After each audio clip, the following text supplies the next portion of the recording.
How are you today? I'm doing pretty good, just looking at the market report, looking at Zillow and seeing where I'm bleeding money. We've just started it like the last 60 days, and Okay. there's certain areas that don't make sense, certain areas that do, and it's enough to make you puke because I'm a high production agent. I started over 6 years ago and I own this company, Okay. and I have one testing today and three in school. So my goal was to have 10. I don't want more than 10 agents. We have a local company here that I was a part of before I left. There was 9 of us and they've grown to over 60. And Whoa. that's, yes, it's insane. Um, and we just have too many agents in our market. So I want to give I call them my kids. I want to give them a fighting chance. So I'm very culture driven and we're getting ready to go like now I don't know, I'm really good friends with Norma, but like culture, we're very culture orientated. I'm very like known in my community. I'm the marine coordinator for Toys for Tots, so like I help thousands of children in my small community a year. So I What? had to pick my stuff really quick, and I've been working on this huge rebranding for like 6 to 8 months. Oh, So wow. So you still currently have 60 agents or you left? I didn't quite understand that. You left a company that had 60 or you, no, I have, there's 9 of us in total. The company I left had 9 also, but they have grown to 60 okay, some agents. gotcha. Yes, And they're like your right. competition now. Yeah, well, yes, it sucks. They've saturated the market with 60 agents, and it really sucks because we're just a small community. Jennings County is small. So like me, I do a ton of business. I do not need Zillow. I do not need those type of things just because, I mean, I'm an agent that my first year I sold 57 houses, and if you double sided them, it was over 60. So You figure, um I'm doing Zillow and these other things for my other agents to try to help them because they don't have a sphere of influence and they're struggling to learn.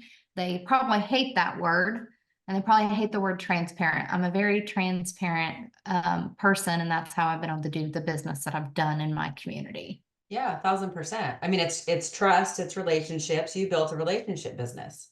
Yes, and I do not treat them like a paycheck. You can see a lot of, the other company, for example, they poached other people's agents. I started with 2, those were poached by said company, and then I kind of back through almost a whole year. And instead of trying to recruit agents in the market, I handpicked these 8 other individuals and paid for their schooling. Yeah. I want mini me's that have good ethics, good morals, good culture out there. Want to give them a chance. There's so many, and I know you probably run into this, but we see pocket listings every day. Our 2 other local companies that do a lot of business, they pocket list all the time. They're in a turf war. And we honestly, we would have beat both companies last year if it wasn't for some of the just like the poaching she took from me. She took my 2 agents. She took 2 of Caldwell Banker's top agents. So it's been a shift in market share here.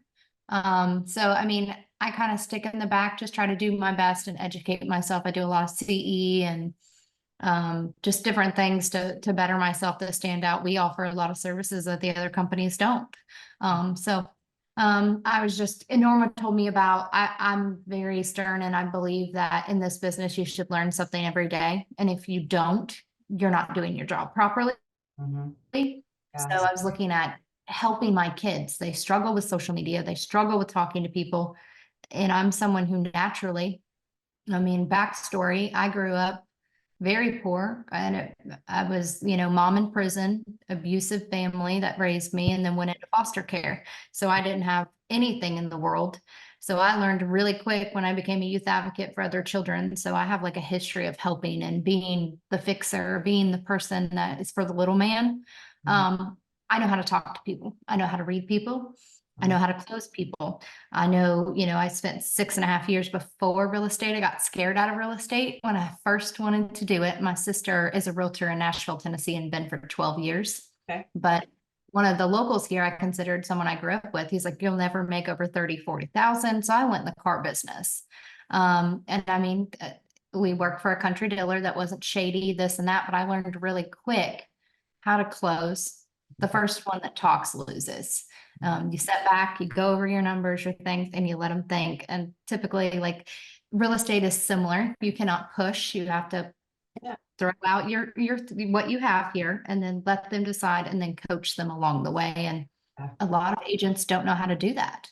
Yeah, I think what I find with a lot of the agents too is that they actually don't understand, and what's been a game changer for those that have been coming through my program is understanding the value that they can provide and that they do provide, and learning how to be confident in that value, which comes a lot in what you've already done, which is the research, understanding, understanding your market, knowing what you have to offer, but not from the sales perspective, right? Because we're taught like to sell, sell, sell, like we're salespeople, but you're in the relationship business. I'm in the relationship business, right? And so when we become really good at understanding the market, like, which is what you're doing right now, you're checking the numbers, you're checking the stats, the market, what's going on.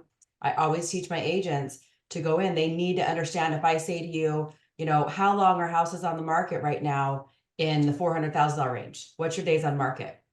What's the saturation level? Like, tell me what's going on. If I were to ask you those questions, so many people are like, oh, well, I'm not sure. Like, well, how are you going to provide guidance to people if you don't know what your own market's doing? Right. Yes. So being knowledgeable in that gives them a really good, confident base so that they can be able to start to communicate better with people too. And that Yeah. instead of trying to go for a sale, they're just going for education. They're just going for value, which then translates into a sale. Like Yes. it's the byproduct of providing really great service and really great information and value to people. The byproduct is the sale. And so Yeah. being people I that, think 80% of agents are in the paycheck business and the yeah, sales business. Don't get me yes, wrong. There yeah, is sales in this, but it is not a sales job. It no, is not a sales job at all. They're day and night. I could walk into a dealership right now, and I firmly believe this because I was one of the top. And the reason I became top was because I did the schooling. I sat in the trucks. I learned diesels. I bothered the mechanics. I was that little blonde girl that everyone thought was naive, but I could hang with the best of them and close. I could walk into a dealership right now. yeah, I learned my trade, and I did that by shutting up, listening, and educating myself. So yeah. I agree with that. Yeah, it's huge, right? Because then you can have that educated conversation with somebody that comes in and is interested in purchasing. Like then that's all anybody ever wants.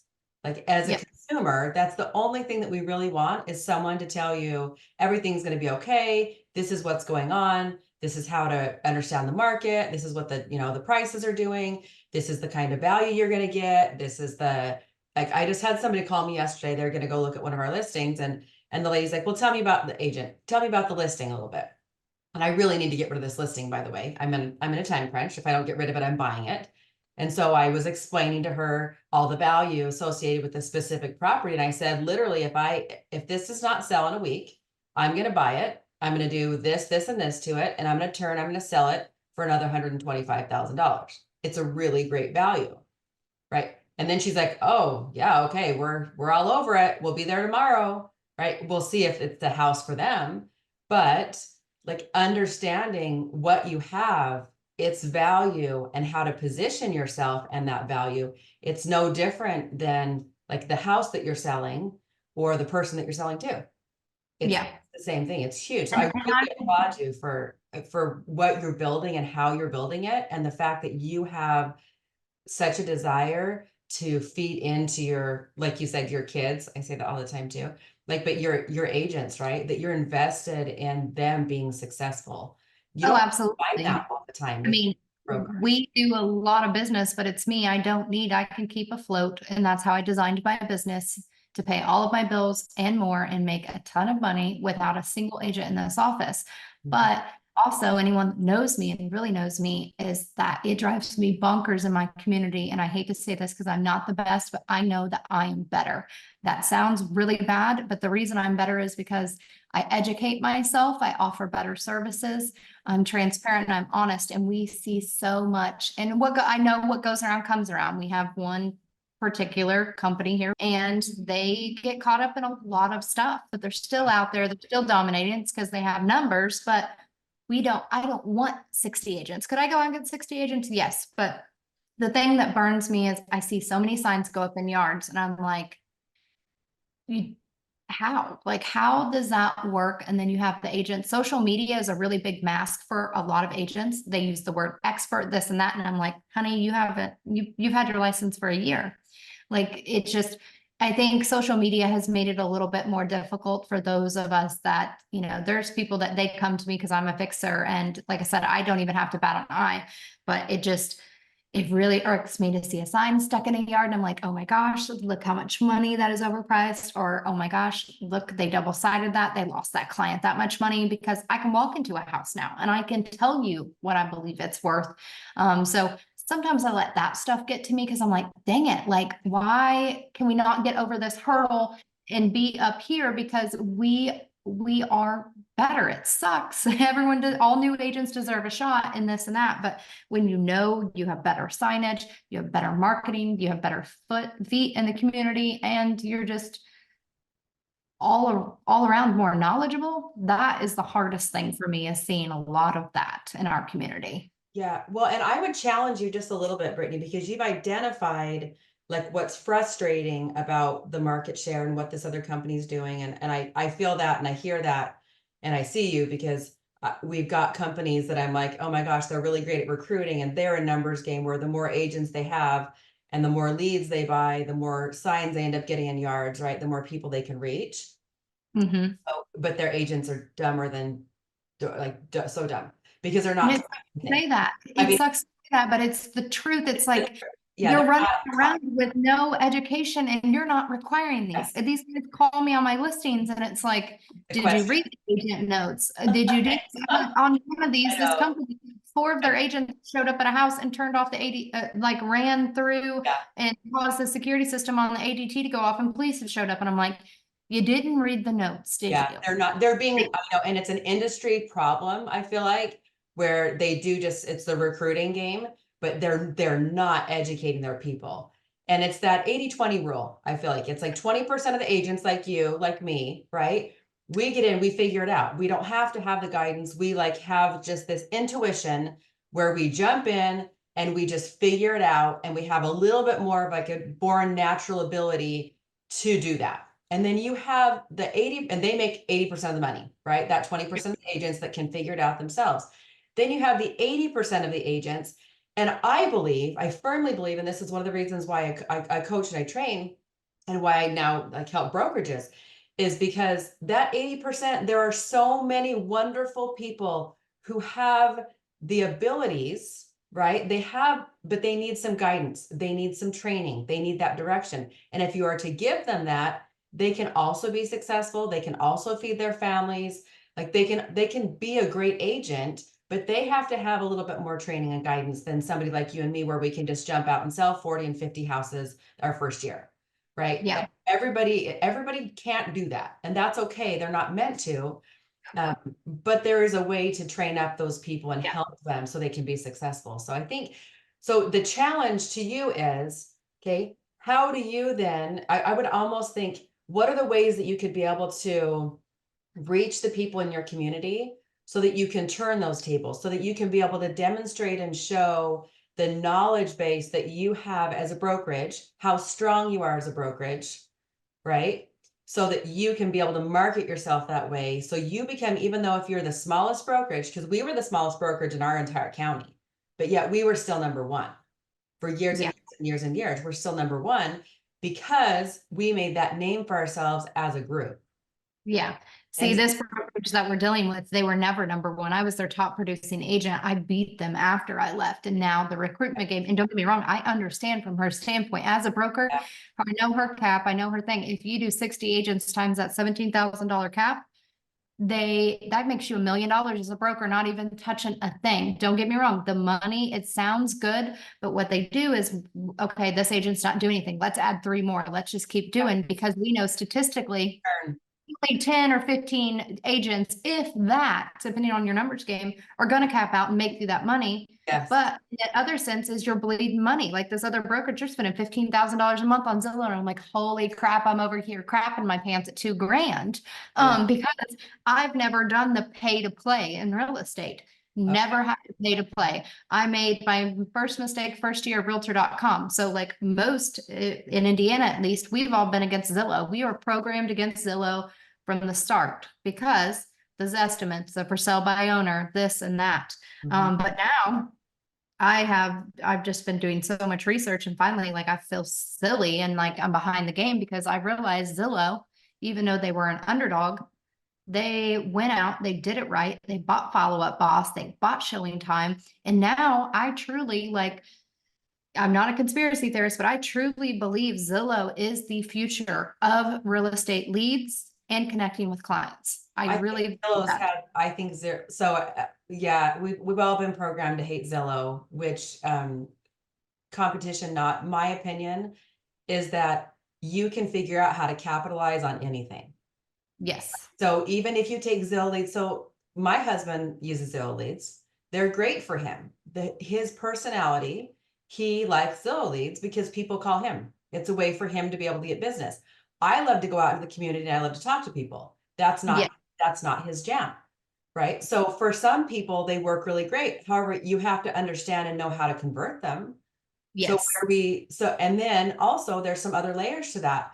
Sometimes if we don't have a lot of, if we don't have a lot of listings, right? You take your 2020, for example, listings move so fast. Zillow did not work very well. People were No. quitting Zillow, and Zillow was like trying to like get people to buy into them a lot during that time because there weren't enough houses on the market. So then No. you didn't get the leads. 2020 was insane.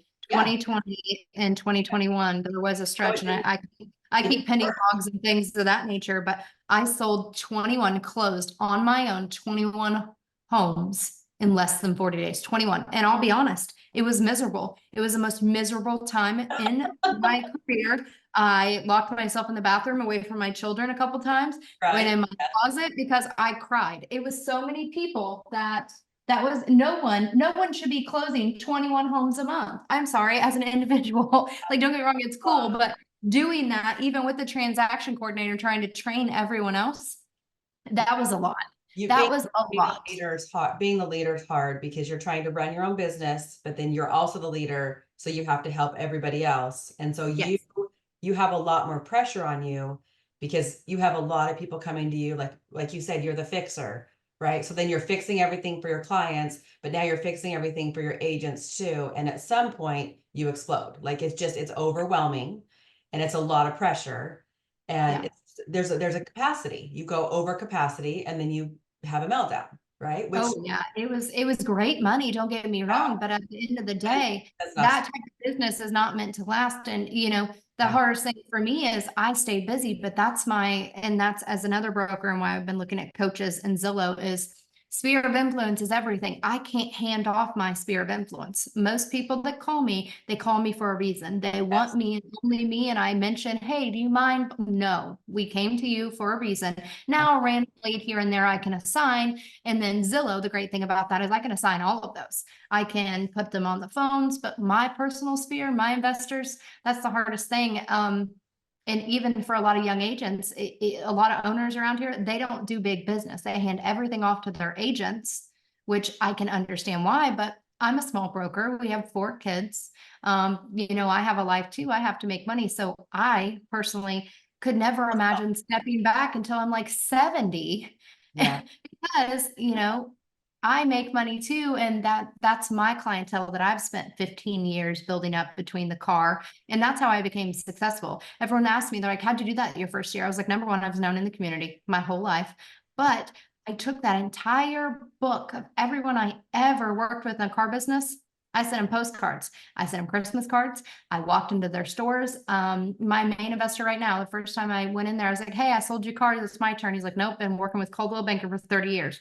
It took him less than 12 months before he walked in my door because they upset him. And now he'll never leave me. He refers business constantly. So there, it's really farming. It's farming your sphere of influence. yeah, That's what it is. yeah. Well, and it's interesting though too. So I came from the opposite where we actually lived in a town. We moved to the country, and I didn't know anybody. And then I got my license, and I literally, I mean, I knew some people from church, but my sphere was very small because I was a stay-at-home mom.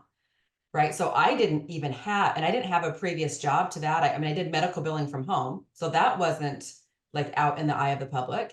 So I had to figure out how to start my business from zero without the sphere of influence. I Right. could not I imagine. loved, so I love, what did you say? I could not imagine Yeah. like doing. Well, so I love to think, instead of calling it sphere, like it's my associations, because Yeah. you can grow associations, right? You can't grow it. You know, it's harder mentally to grow a sphere because those are the people that you already know and market, Yes. right? And so, but I could grow associations, so then I focus on how do I grow my associations. I had no training. I love my broker. He's still my broker. And we were in a small brokerage, not known in my area. So I had to make a name for myself. I had to make a name for the brokerage. Like it literally was ground zero. And I didn't do social media. I didn't know about, Zillow leads. I didn't know about any of that. It literally was, how do I figure out how to do this and sell? And I think I sold like 48 my first year. I had to figure out how to do that the hard way, which is the same way that you sold cars, right? Which is just relationships. It's all relationships. Where you're in a very interesting position now, Brittany, where I've been there too, where you have all these people coming to you and you can't figure out how to hand them off, but then you have all these agents that you're like, I wish I could, like, how do you help them? Right. And they're probably looking at you like, oh my gosh, it's so easy. What a problem that you have all these people coming Oh, to I make real estate look easy. Anyone that you. knows me can tell you that Yes, I have always made real estate look yes, easy, but I'm also transparent with these guys. Every one of them that I hired, I was like, listen, be prepared to have a part-time job. I will give you what I can, but this is what it is. I pay for your schooling. This is the agreement, but you have to want this and you have to work. I did training binders for them with contracts, real life contracts I've done, scenarios. So I have a training binder. I we're, make these guys shadow me. They shadowed before license. They went to listing appointments, buyers appointments. I made them start and I made them no promises. I would do what I can, but at the end of the day, you and only you can be your success. And I yes. believe So that no where one do can they make you struggle? successful. Where do you feel like they struggle? Just in general, social media, getting out in the community, talking about real estate, because they are newer and they have to work or they can't afford. So they don't have time and they're not, I'm like, schedule block, do this, because real estate, it is the easiest and the hardest business you will ever be in because it is so easy. Oh, well, unless I don't have a closing, I don't have an appointment. Let's just go take the day to get my hair done, my nails done. Oh, let's work from home today. Well, you can't really work from home because then you see the laundry, you see Netflix. I work all the time in my office and watch Paramount while I do other things. It's schedule blocking and just making time. I make sure I'm seen in my downtown community every day. And then I have agents that live in different zip codes because again, I didn't want them competing. There's going to come a time, and I told them, Right. where you guys were all going to get tagged because in my opinion, the broker over here that has 60, 20 of her agents comment in one post and say how they're the best and put their business card in there. And Mm. that looks awful. That looks awful. It looks like they're competing constantly. And there are times that you're going to Yes, both get tagged or something, but there is a way for us to work together as a team, because to me, seeing those posts and people tagging everyone, it's great, but you should privately message them. And as a broker, you should know where your agents are. There should not be competition within the brokerage because that causes turmoil. In yeah, my opinion, it does, and it leads to other things. So I mean, that's one reason why I, handpicked people. And when I bring someone on, I have to know that they're going to mesh with everyone. yeah. There's going to come a day where they both get tagged on something or they have a similar client, but that's why I'm there to de-escalate it. And I also prepare them like, listen, your best friend's mom is gonna use someone else. Your best friend could accidentally use me. A lot of realtors expect business. You cannot expect the business. You have to prepare yourself. I remember my first year, it's the most gut wrenching. I would see red. Like it was so hard because you're like, what in the actual crap is that? Like they know me, this and that, but can you blame them? This is their biggest, you have to get used to loss in real Earn it. estate. You got to earn it. I Yeah. mean, there's one thing about that when people come to me and they're like, yeah, my neighbor didn't use me. I'm like, why would they? You give me all the reasons why they would use you. You tell me how you showed your value, or you showed how you can help them, make them feel like you are the expert, right? Without just saying it. Yeah. And and then maybe, right? But find out maybe why they didn't either. I mean, there's a lot that goes into that as well. Yeah. I love though the camaraderie, because I truly believe, like the way that we've built our brokerage, and I'm just the associate broker. I didn't want to build my own brokerage. I wanted to train everyone all over the United States and help them. But Mm-hmm. inside our brokerage, we've got 35 agents. And I always say, anytime that we have somebody new come in, that we function as a team. We are not a team in the sense that the team leader makes all the money and everybody else makes half their money. We are a team where we support each other individually. We root for each other. We help each other. We have a great Slack chat, like lots of Slack channels that we help each other in. We have great meetings. Like we support each other, and we're not each other's competition. And when you can create that type of environment for your agents, that really fosters a lot more positivity. And then you're able to grow and take more market share as a brokerage, right? So then everything that you do together becomes like, how is this helping the entire community? The other thing is, like, lending to what you're talking about with who you're recruiting and the type of person that you're recruiting. It makes a big difference because they're out representing your brand. Yes, and I'm a firm believer. A lot of people believe the Yes. brand builds the people. No, the people No, build the brand. people build The the people, brands. they do, absolutely. So that's one big thing for our redesign. Like I have luxury signs. I've always had metal signs, not perforated. Our logo's really nice. It's a logo. We're not rebranding ever again. We're sticking with the name, the color, but like I wanted something like our new signs, our post signs. They're gonna stand 6 foot tall. Gonna be putting solar lights on them so they can be seen at night. I'm really trying to step it up for these guys. It's just, I can tell you, unless it's a meeting, I don't see them in the office because they don't want to drive. They don't want to, I get it. I used to see it. I feel like a lot of them, they haven't given up, but they're just not applying themselves the way that they could be. Yeah, and a lot of that's not because they don't want to, but usually it's because they don't know how. Yes, I agree with that because I think they all have ambition. And then some of them, like I have one, her name's Rachel. She's sweet as can be. She kind of has ADHD, but she needs to learn how to talk to people. So like I feel like scripts will be good for some of these guys. I hate it. I've made them with every agent. If they've been in front of me, nope, you're going to take that call right in front of me so I can listen to you and then I can tell you. Like I'm a hands-on trainer. There is no manual, no book on its own that is going to teach you how to do real estate.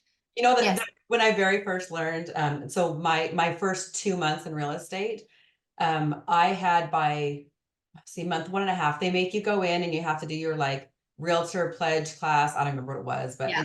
okay, so we had to go in and do that. And I was in that class and I was there with multiple people that were from real estate school with me, people that were in my class.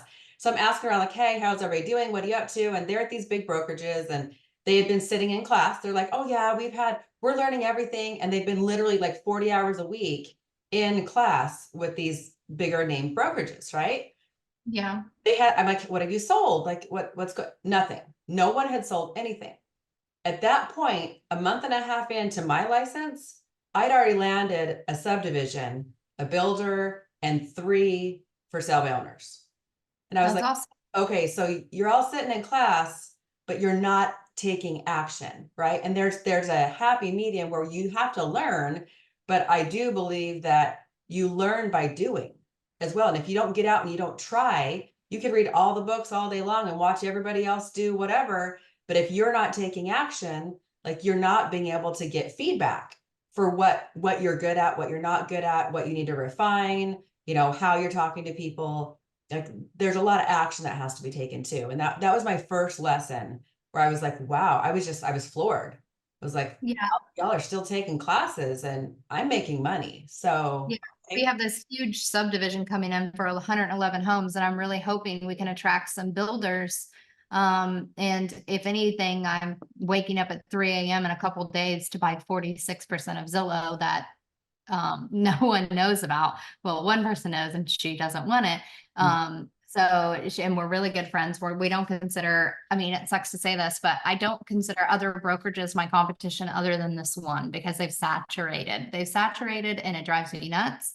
But I mean, there's more than enough fish in the sea for all of us. Mhm. So like, I'm really excited. We'll have the majority market share here, which will be 15, 20 calls. And I'm like super, super excited about that because we get the majority of our calls now. So I'm really hoping if we can farm Zillow and get on top of these kids, like every 1 in 4, we can convert and start to get their name out there. That way, yeah, it is a little exhausting trying to find clientele for these guys. Yeah, well, they need to, but that's part of that, like fishing as well, right? Where we can Yeah. teach them how to fish and they can be able to eat for themselves, right? Or we can keep giving them fish. And there's definitely a balance between wanting to provide for them, because they have got to learn, because when that dries up, like in 2020 and Zillow didn't work anymore, those people that couldn't figure out how to find their own business struggled. Oh So yeah, so absolutely. it's that balance between, it's like, it's great and you can be able to feed them some of that, but we also need to teach them, how are they finding their own business? What is Oh, that yeah, no, scaling I up? agree. And Yeah, social media is a huge one, but and I don't know if you noticed this talking to other business owners, but Meta has really screwed us over. Like yeah, what you're saying, right up. We used to get 20, 30 plus. I mean, we did giveaways we stopped doing a lot of, I mean, I do so many giveaways anyway. I won't say we stopped, but there was a lot. It was so easy to target and pay, hey, $50 here, $100 here. yeah, I mean, Meta has promised us the world and they've changed their algorithms. We're not getting the reach we used to get. And I used to get 50 leads a month off social media. Not even, I mean, just targeted ads. And yeah. it was cheap, it was simple. And now it's like Meta has fished everyone away, or the algorithm, like there has to be something. Cause I mean, you can go downtown to every business here and they'll tell you the same thing. It's like our reach just dropped out of nowhere. Yeah, no, I agree. I mean, it changed. And that's one of those things where, there's so many different ways that you can be able to get business, and to not be frustrated. Sometimes, Zillow will work. Sometimes Facebook ads work. Sometimes your for sale owners work. Sometimes your expireds work. Like, there's this array. And I think staying ahead of it is understanding what's happening in your market, what the need is, right? Yeah. Who you need to be servicing, or how you need to be servicing them, how you're going to find them based on what's going on in your current market, and projecting forward a few months, like what you're seeing coming. Then you're Like, able to pivot fast yeah. and not get dropped off. So that helps with the consistency as well. And like for me, expired listings, I have postcards. They're beautiful. They say exactly what we offer, the percentage. I've sent those out and I've not in almost 3 years got a return on those at all. And it drives me bonkers because I'm like, okay, I farmed the expired listings. What in the world's going on? Yeah, you need Yeah. to change tactics. You got to change tactics, especially if you've been doing it that many years and you're not getting a return. You need to not necessarily abandon. I haven't sent out a mailer, but I've sent out the postcards individually. And maybe I've tried the radio station. I dumped $12,000 into the radio station. I am totally anti-radio. Because I've tried that. I'm one person, if I commit to it, I'll try it a year and see. I have a billboard here. I've gotten a couple calls off of that. And I mean, I have one listing. So to me, I don't have it sold yet and it's a little bit more difficult. But once I sell that billboard was paid for 3 years in Right. my eyes. So I'd like to see that my money worked for me. Yeah. When I'll try something like Zillow, I'm going to try it and see and hang tight. We're trying to get, I know it's not the miracle cure, but just the calls that we have had, the majority of them aren't junk like what they used to be. They're actually good. We brought on a premier lender. So, I mean, I'm pretty happy. I just hope I don't eat myself out of house and home with them. Yeah, well, and your people, they need to have a process for converting them. I had one gal that came to me for coaching this last spring, and she had been doing Zillow for 6 months. I think she was paying over $2,000 a month for Zillow leads. She had had 78 leads in a 6 month time period, and she had closed 0 out of the 78. And I was like, okay, and she's like, Zillow's terrible. I had to get rid of it. Not to mention she was she was bleeding so much money that she was in this really stressful position. It was like, okay, so we audited, like, what does her process look like? What does it look like? What's happening when the call comes in? And what, up to the point of like, she's losing the lead, like what's going on, right? Because she'll even show them some of the houses. She's like, I'm getting them to the houses. Like, I'm showing them properties, but then I'm not getting them closed and they're ghosting me and all this stuff. Anyway, Yeah. so we made literally the smallest tweak on her front end from when she takes those calls and what she was doing and saying. Within a month, she had 4 of them under contract, 4 new leads under contract. She was like, oh That's my gosh. awesome.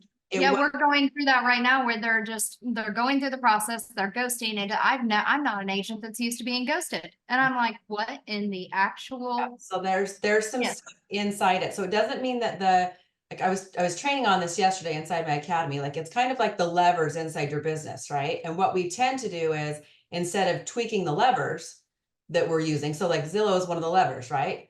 And Yeah. instead of tweaking that lever, we hop to a different thing.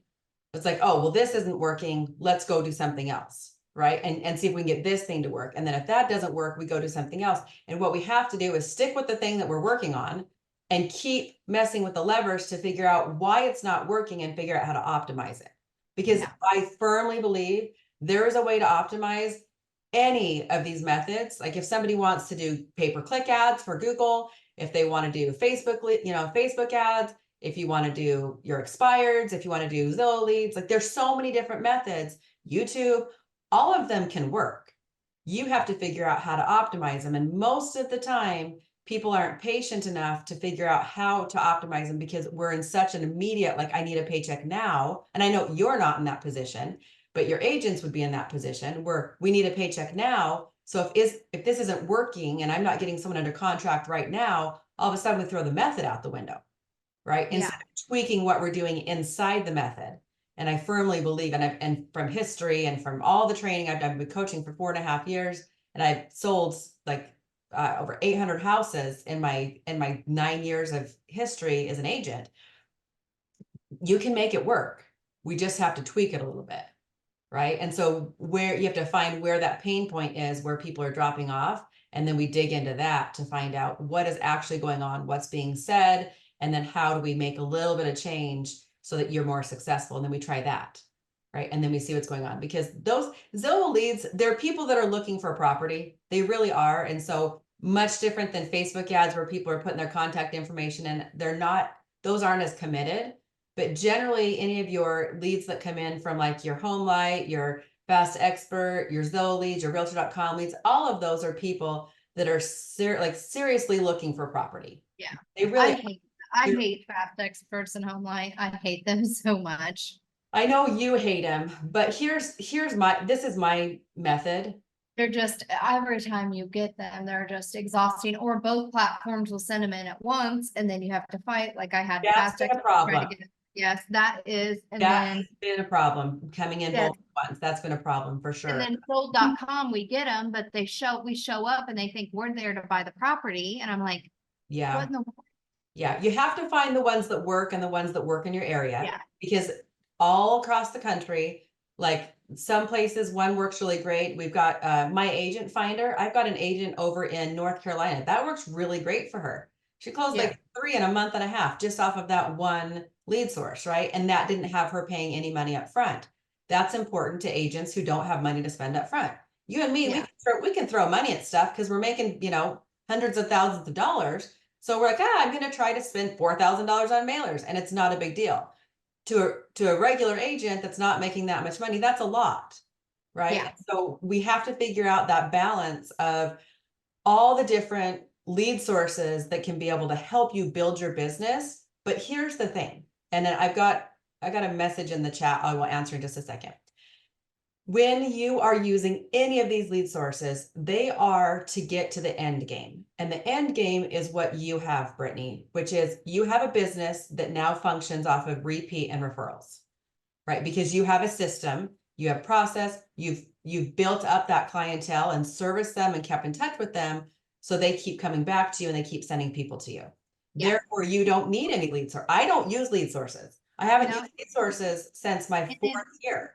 yeah, and it sounds silly. The only lead source I use is Veterans United because I have my MRP. So if there's two things as an owner I could do all Yeah. day long, it could be listing and helping a veteran buyer. And I know that sounds bad because I love helping all buyers. Yeah, But the that's VA great. is my bread and butter. I'm a Marine coordinator for Toys for Tots. So that's my passion there.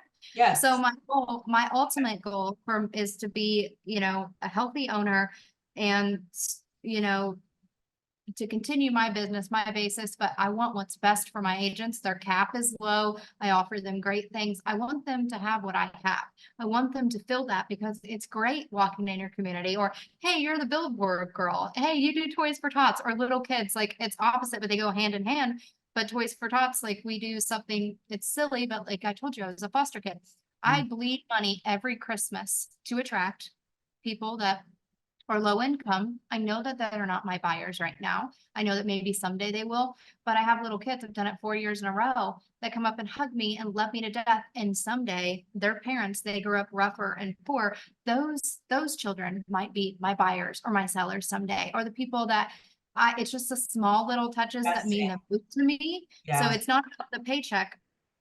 Yes, I have to be paid, but just like knowing that it all flows together when you're a good human, Yes. and especially in this business, people just want to know that you have your their best interests at heart. So we do like giveaways, we do all of that. I bring in a Santa. I do that just for the kids in my community as a broker owner because I couldn't afford Santa photos. But I just do small touches like that, and I make all my agents come because they can see it and feel the joy.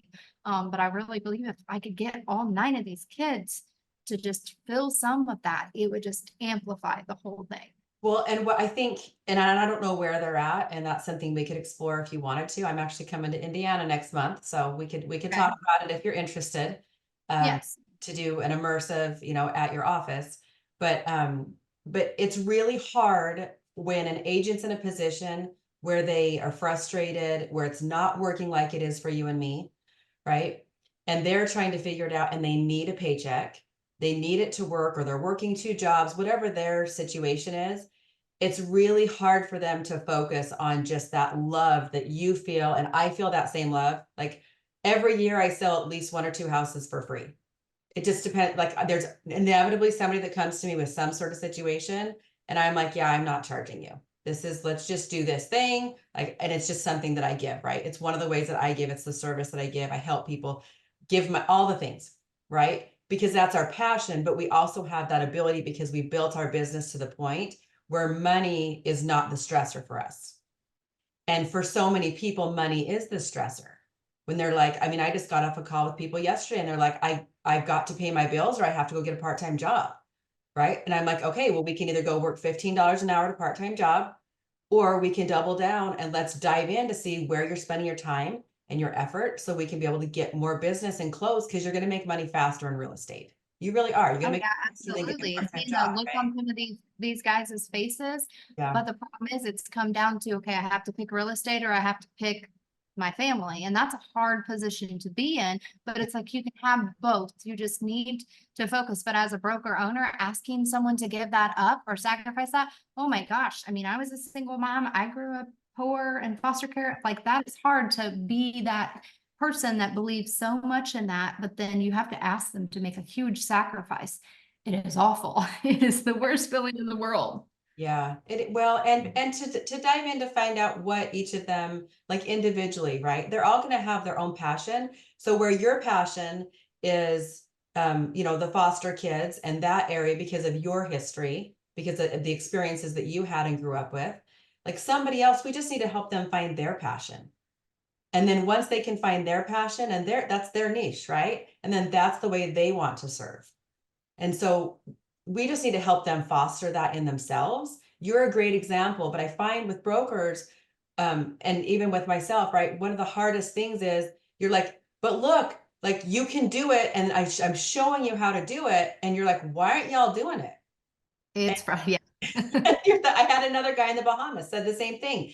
He's like, I can't stop selling real estate, but yet somehow I can't get these guys to sell, but I'm this great example for them.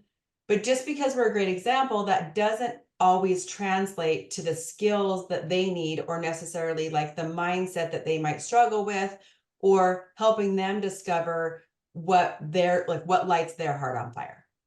And Yeah. so as great of an example as we can be, we have to figure out how to be the support piece a little bit more to help them foster that in themselves so they can find it. And by giving them, some tools as well. But that's part of like the agent development, is that we're not all going to develop the same, which makes it amazing, right? And we can support each other. But yeah, we really have to find what really lights their heart on fire that will get them up to go work during the day. Otherwise, if they don't have that, we can't give it to them. And I we can give know. them leads and we can give them business and we can give them examples and we can tell them, you know, the sky's the limit and you could take vacations and you can pay off all your debt and like, look at the life that you could build. But that doesn't translate all the time.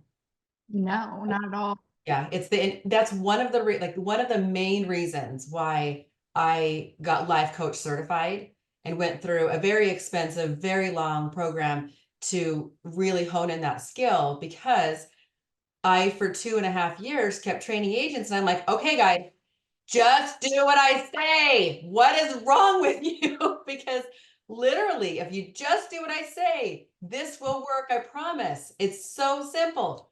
But yet I still have people that won't do it. And I'm like, why won't you do it? And so then that kind of led me into that mindset coaching piece where I'm like, oh, like sometimes it's not just the conversation on the phone, or sometimes there's something about the conversation that's they're being hindered by. So we need to address that. And so much, it's like so often 50% of this is our mindset or something that they've experienced that stops them from performing in a way that you and I can perform. Yeah. Right? Yeah. So we have to address that piece. And It's that's why great. coaching, yeah, that's why coaching an agent leader program is so much different, because I'm not just going to tell you go call 10 people or call 100 because somehow 10 are going to answer their phone, right? I'm not going to just give you those little tasks to do, because that doesn't actually help a person develop. And I believe that every agent, we're all individual people. We all have their own way that we can serve the communities that we're in, and we have to develop that. And you're going to develop it different than Donnell's going to develop it, then Linda's going to develop it, then I'm going to develop it. We all have a different way that we like to serve people and that we can be able to get out there. It's how do we become our best self, right? Which translates into being excellent at work as well. Yeah, I mean, I don't want my agents to be exactly like me because that, I mean, that takes away from my personality. I love, you can be a team as a brokerage. I just want us to work together as a team, Yeah. support each other. And you have to find your own way in the business, and the different personalities is what excites me. But I like that, I like being around people that are like-minded, same culture. But you have your own little way you go about it, or something that you say. My thing is, tell everyone I'm transparent. Do I want to sell a house? Yes, but I want to sell you the right house at the right time. That immediately makes people, when they meet me, feel good because they know that they can trust me. And then if a case, I can pull my market reports, I can pull my production. This is what I've done, and this is what I will do for you. And there's times where I've had to part ways from a client. Like, I do not feel like we're best suited. I've turned away so many listings in the past. Hey, I want 100,000. This is what I want. I don't want you to disclose this. Well, I'm sorry. This does not fit Yeah, my business that model. doesn't align with my values. Yes, I have literally, even my agents, like there has been time where I've had to like three-way call and help fire a client. Yeah. It sucks, but you have to know your worth. And I'm not saying just because you're not converting them, go fire them. But there Right. is a time, it is okay. That was the hardest thing for me as an agent. No, like I can fire a client. Yeah. Yeah, Brittany, you can fire a client. Fun, powerful lesson to learn. I Yes, I you had have to know how to do it and when to do it. Yeah, my greatest moment went early in my career. It was my first 6 months probably. And I had this guy that wanted me to sell his house. He'd try with two other agents, and he kept picking my brain, asking me questions. And his house was completely overpriced, and he tried for a really long time. And it wasn't just the house, like literally, he was like $150,000 overpriced. And this was back in 2009, 10. I mean, it was like, well, whenever I got my license, 2012. Anyway, it was way before things started moving very quickly, right? Yeah. You couldn't overprice stuff. It was done. Anyway, so I got some advice from a friend of mine who'd been an agent for a long time. And she's like, Lisa, you don't have to take the business. Like, you don't waste your time. You know what it's supposed to be priced at. Like, stick to your guns. And I was like, okay. And so he approaches me at a school function and he said, so when are you going to sell my house for me? And I said, when you listen to me and let me list it for the price that I told you it's worth. And he was like, oh, okay. I'm like, I can't believe I just said that. And I didn't even have very much history behind me at that point, right? Yeah. Literally, he tried to get with another agent, and then he comes back to me and he let me list it, and I sold it for the price that I told him it would sell for. It took some patience, but I had to have the confidence, right? And teaching that confidence, You learned that confidence probably early in life. You had to, based on your circumstances that you were in, you gained confidence in yourself. You gained confidence in how you could take care of yourself because it was a necessity, right? Yes. I had to learn confidence for myself as well, based on my experience, my past history. And so many people maybe haven't had that opportunity yet. They either don't get pushed to do it, or pushing doesn't work for them, and they have to learn confidence in a different way. And so teaching how to increase your confidence is huge in this business as well, because once you have it, you can go in and you can say, yeah, I mean, this is what your property's worth and this is why, without the fear of rejection or without the fear of someone saying that you're not correct, right? Or challenging you. And sometimes that stands in the way for people, not always, but a lot of the time, like the fear of rejection, the fear of what they're going to say. Well, what happens if I was wrong? Or what happens? I mean, just a lot of that negative, those negative thoughts that like to come in, that plays a huge part in how we perform. And it usually will stop us from performing in so much better of a way, Yeah, right? I mean, that gets to the best of it. Even as a Yeah, broker owner who has confidence. I mean, I'm friends with broker owners in Seymour that I love to death. We work well. They're not competition. We're friends. We help each other out. yeah, But I'm not gonna lie, I guarantee you all of us have ran into that because I yeah, mean, there's always something that, oh, this is so exciting. I want it, but what if they're talking yeah, to, I think that is that's in the back of all of our heads somewhere, no matter how confident you are. It's so easy to let that come in. I yeah, mean, I deal yeah. with it still. Yeah, it can take over. I mean, it can definitely, and it can derail you. And for some people, it really can derail them very quickly. I mean, it really can. And so there's a lot of different parts and pieces. Somebody asked in the chat here, are you suggesting that instead of jumping from one method to another too quickly, we need to pick 2 or 3 methods that best fit us and then tweak it to make it work best for us? So yes, so that's that Linda. Okay, so yes, I do. So there's layers to this, right? When we have lead generation, that's the number one question I get asked all the time. Where's the best leads? How do I generate leads? It's always about leads, which is like 1/4 of our business, by the way. Okay, leads are 1/4 of our business. We have 3 other parts of our business that people don't pay enough attention to. But with lead generation, you have different methods that can work in the background, and then you have the focus that you want to make. And yes, you need to pick a few focuses and have great plans for those that you are passionate about. So for example, if you want to tell me like I should go door knocking, because you get brokerages that try to tell you that, like go door knock. I never in my life would go door knock. I never have. I never will. It's not something that entices me, makes me want to get out of bed in the morning.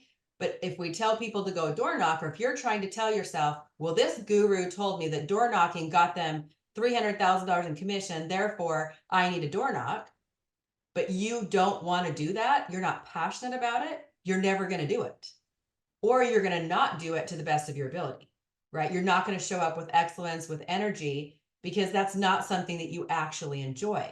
And then telling yourself you should do it isn't great, right? We had a gal yesterday on the call and she's like, okay, well, we get all these leads come in and I keep calling the leads, but they're crappy leads. Well, they're coming off of Facebook. So yes, you're going to be on the phone a lot calling. People are going to tell you they never put their information in. They don't know what you're talking about. It's like a needle in a haystack, right? For this specific person, I'm like, well, then why are you doing it? Well, because this other person on the team does it and they're making money doing it. They're converting the leads. I'm like, great. So you have 2 choices, right? Either you go talk to that person on the team and you find out what their method is, do some research, find out how they're making it work, and you tweak what you're doing. Or she had just told me that she'd picked up a buyer at an open house, right? And that was easy for her and she enjoyed it. Like, then why are you trying to do the thing somebody else is having success at instead of the thing that you are having success at? And so often, I swear in part to like Instagram ads and Facebook ads and all the articles that we read and everything that we hear in the Facebook groups. And, when we start to panic because we don't have business, we reach outward to look to see what everybody else is doing. And we want to know what's going to work for us. Right. But what worked for them, we never do any classifying. We never ask any qualifying questions about the method. We don't ask those qualifying questions. And so we try something, we just jump in and try it because it worked for somebody else, but we never stop and think, am I going to enjoy this? How am I going to execute upon this? What are the 3 key points or 3 key levers I need to pull to even make this work? Is it in my budget? Is this something I should do? Right.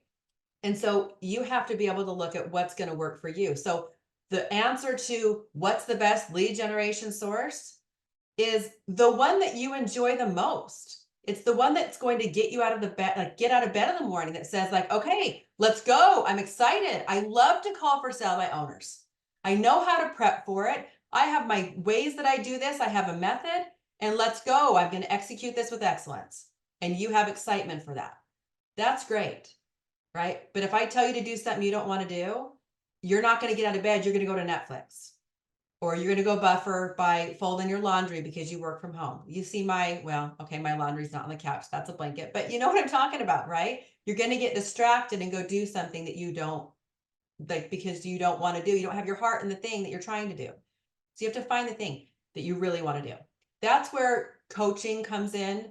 If you've never had a coach before, I have a coach still. I've always had a coach for the last 5 years. And that's literally what has rocketed my business and allowed me, when I never thought I had more time in my day, to still make $1 million a year selling real estate, but also grow a coaching business at the same time.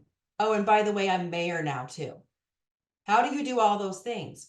I've had a coach. I have someone who helps me weed through all my thoughts that I'm having and help me to see what it is that I'm actually like the results that I'm getting. And if I don't like my results, what is it that I need to change? Right. And when we get stuck in the weeds and we get really frustrated, we tend to just throw up our hands and be like, let's just go get a different job. This sucks. It's just not going to work. And that's not truth. That just means that you're getting some indicators that maybe there's some change that you do need to make. And let's find out what those changes are. Let's find out how to optimize you. Right. And you can be optimized. Like you can be better than what you are. Not that what you're doing is bad, but you can optimize the way that you're performing. You can optimize your life. Right. There's so many ways that you can be able to do that. And it's just not what we talk about in real estate. We just talk about how we pay for more leads and how we convert the leads and how we call 100 people. Anyway, I could go on and on about that, but yeah, that's gospel according to Lisa, I guess I should say. And I'm glad you changed your lead gen methods, Linda, because that is a good thing. And yeah, upgrade your skills for sure. So this is great. Brittany, I really appreciate your conversation, and it's so important to talk about this stuff and just the perspective that you have.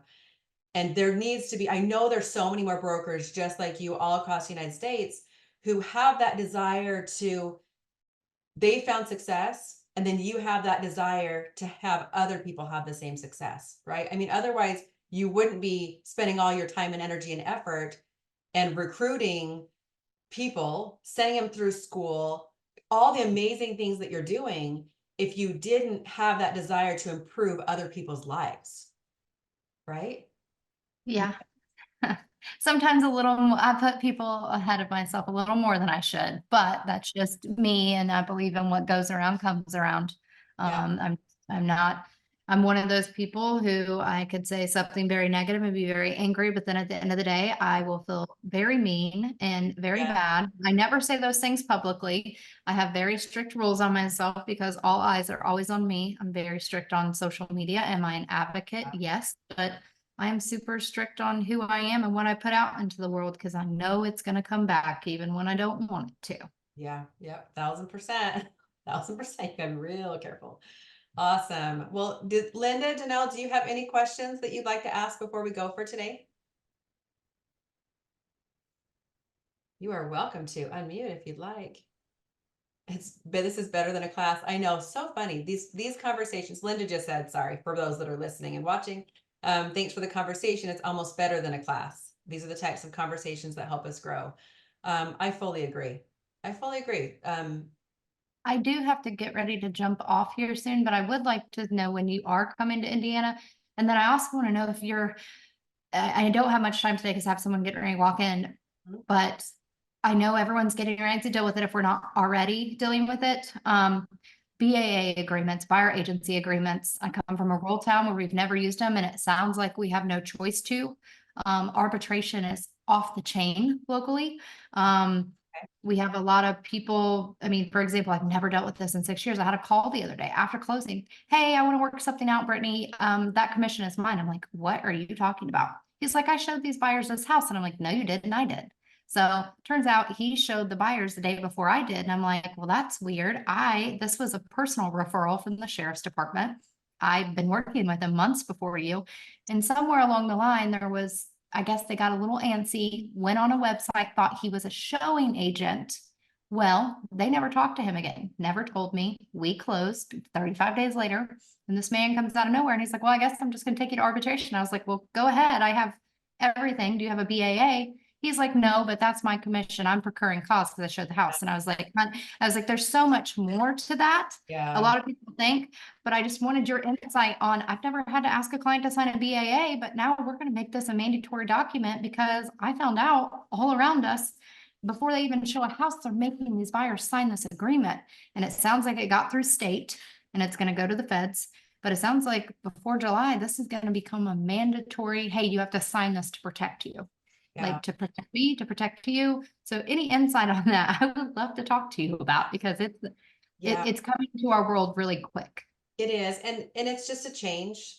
And I've had a lot of people that are in panic mode a little bit about what happens if we don't get commissions for the buyers because the listers won't, like listing agents won't pay it, and like I mean, there's just all the things right happening.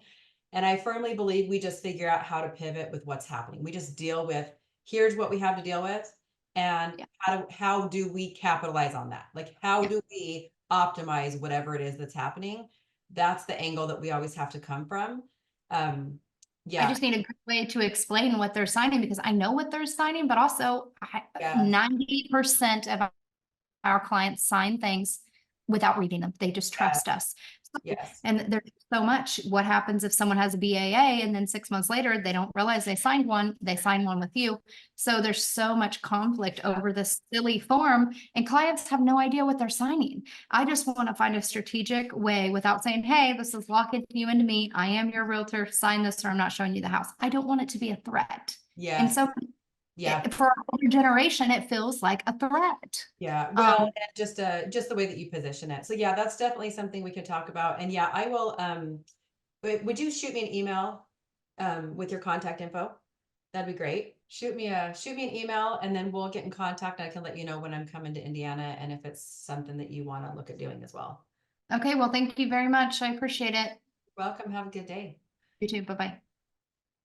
All right, Sherry. Hello, Sherry. I just saw a face. Sherry, Linda. Okay, so here's the thing. I actually don't have to get off. I know this is very unconventional, but I actually don't have to get off for a little bit. I don't have an appointment till for another 40 minutes.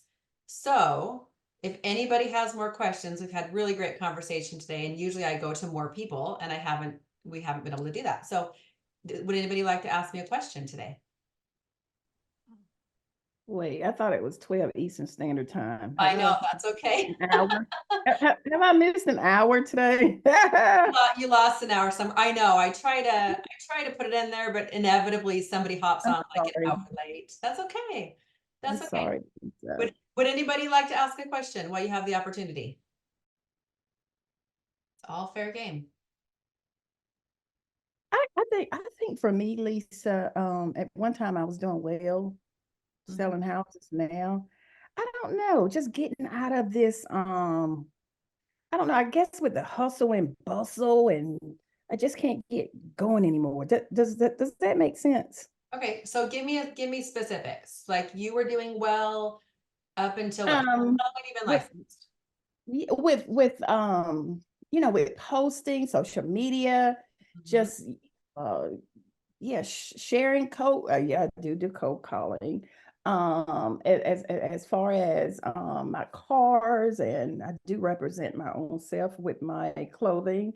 I just seem, like I said, with all the hustle and bustle, I'm like, I guess I was tired, so I need to get back into the swing of things. Okay.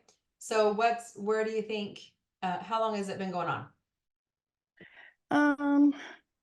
About 2 months now. About 2 months. Okay. So is there anything that happened about 2 months ago that maybe helped you be a little bit extra tired? It may be that I've been working on some other things. Maybe that's it. Your capacity is a little bit overwhelmed, maybe? Exactly. Okay. Okay.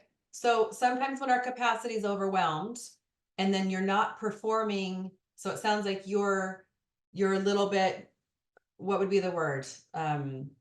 Unhappy, sad, disappointed, frustrated, like with the fact that you're not performing in your job like you usually do. Exactly. All those things. Yes. All of the above. Okay, that was multiple choice, but if you want to have all of them, that's okay. Okay, so the feeling all those things can feel like there's a problem, right? Yes. But that's why I need you to look back at when it started happening. And yes, that makes sense. Like if you introduce some other stressors into your life and you had more going on, you might have to kind of let up in this one area in order for this one to thrive, right? Or whatever this is taking up some of your time and energy, your balance is just going to be different. Yeah. Okay. I guess I just needed someone to tell me that, Lisa. Thank you so much. That's okay. That's all right. I literally, that's so funny because it's not uncommon. We just don't, when something changes, sometimes it's hard for us to identify the change, right? And then we're like, oh my gosh, but I was doing so good at eating healthy and all of a sudden everything went to crap and I can't figure out why. And then we're so hard on ourselves. But there's Yeah. usually an explanation that has to go with that. So Yeah. I would say if you need to change, if you want to do more in your business, you need to look at your balance, how you're spending your time, and then see if there's anything you need to do differently. Right. God. And Yes, ma'am. the other thing I would look at is in your real estate business, the activities that you do and how much energy they take. And maybe you start to do the ones that don't take you as much energy or time. Like maybe you need to optimize that part of your business. If you still want to increase, like if you still want to or need to make money in real estate, then just do kind of an audit on how you used to spend your time and maybe could you do it any different that now fits into this new schedule that you have. Okay. Does that help? Oh, yeah, it does help. It does help. Thank you so much. You're welcome. You're so welcome. I know it's a balance. Is it Marcia or Marcia? I think you've been on before, and I think I've said that the same thing. I'm like, which one is it? No, do you guys have any questions that you want to ask me today before we hop off? Everything's fair game.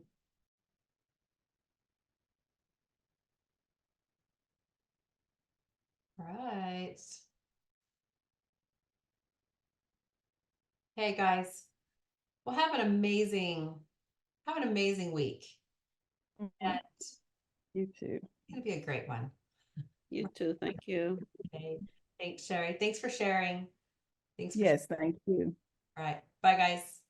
Bye. Hey, real estate agents. What's the most embarrassing thing that's happened to you in your real estate business? You want to know what can be embarrassing? Asking questions, asking for help. You know what's even more embarrassing? Failing because we lack the ability to ask for help, or we didn't have the right source. We couldn't find the right people to ask for help from. I'm inviting you to come to Ask a Coach, where you can ask a high-performing realtor, certified life coach, certified high-performance coach. I am here to answer your questions, to help you and to coach you to be your best self possible so that you can be able to navigate the crazy market that we're in right now. So join me on Thursday, and I would love to coach you on whatever question that you have that's going to help you to get to your next level. I'll see you there.